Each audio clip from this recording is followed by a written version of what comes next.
میں علامہ اقبال کے مشہور زمانہ شعر سے آغاز کرتا ہوں۔ سلطانی جمہور کا آتا ہے زمانہ، جو نقش کہن تم کو نظر آئے مٹا دو۔ جناب ڈیپٹی چیئرمین صاحب، 1989 کے سال میں 1989 میں سپریم کورٹ نے جاوید ہاشمی کے کیس میں اس بات کی تشریح کی تھی کہ ہمارے آئین میں جو لفظ الیکشن کا لفظ استعمال ہوا ہے اس کا مطلب کیا ہوتا ہے، اور وہ یہ تشریح تھی کہ وہ محض الیکشن ڈے نہیں ہوتا، وہ محض ووٹ کاسٹنگ نہیں ہوتی، وہ محض گنتی اور نتائج کا مکمل ہونا نہیں ہوتا، وہ ایک پورا پروسیس ہوتا ہے۔ جناب چیئرمین صاحب، اس میں بہت سے مراحل ہوتے ہیں، بہت سے لنکس، بہت سی کڑیاں ہیں، شیڈیول کے اعلان سے لے کر کاغذات نامزدگی کا داخل کرنا، ان کی پڑتال، ان پر اعتراضات، حتمی فہرستیں، کیمپین، پولنگ، نتائج، یہ 6-7 مراحل مجموعی طور پر الیکشن جو ہیں اس کے لفظ کا مطلب بنتے ہیں۔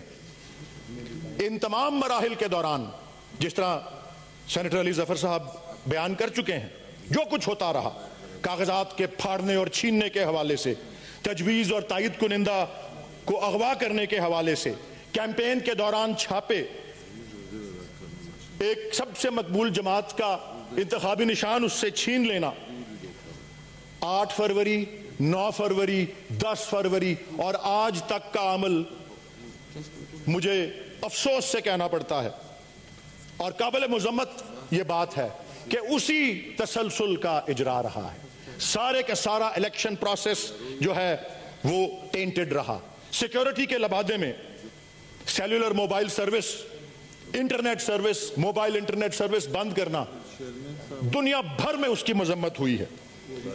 ہم کہتے ہیں ہمیں انویسٹمنٹ چاہیے، ہمیں بزنس چاہیے، ہمیں معیشت کی ترقی چاہیے، ہم نے پروموٹ کرنا ہے اپنے ملک کو۔ یہ پیغام بھیجتے ہیں ہم کہ اپنی مرضی پہ جب دل چاہے انٹرنیٹ بند کر دیا، جب دل چاہے ٹویٹر بند کر دیا، جب دل چاہے سوشل میڈیا کے پلیٹ فارم بند کر دیے۔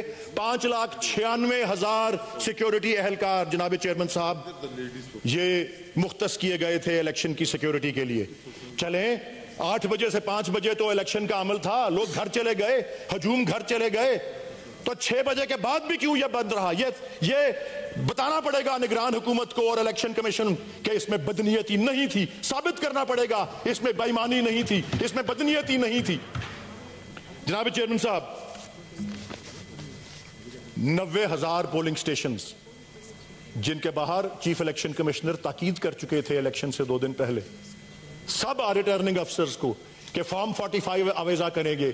کہاں ہے وہ فارم 45؟ اعلان کر چکے تھے چیف الیکشن کمشنر کہ رات کے 1 بجے تک نتائج آ جائیں گے۔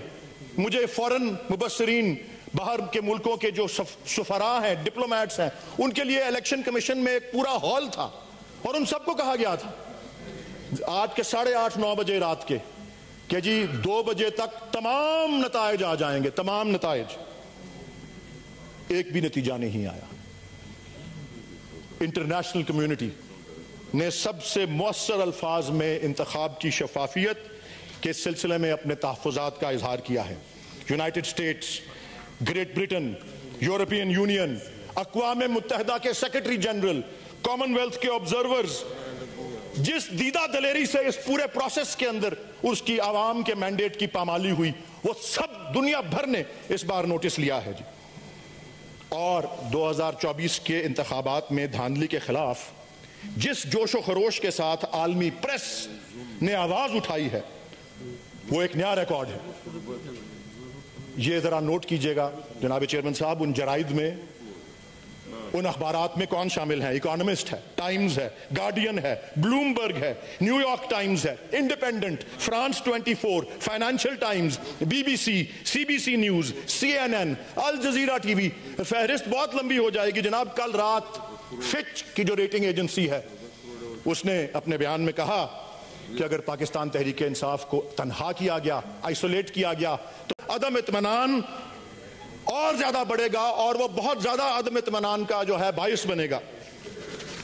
جناب ڈپٹی چیئرمین صاحب، الیکشنز ایکٹ 2017 کا سیکشن 13 سب سیکشن 3 یہ کہتا ہے کہ پروویژنل رزلٹ رات کے 2 بجے تک ہر ریٹرننگ افسر نے جاری کرنا ہے۔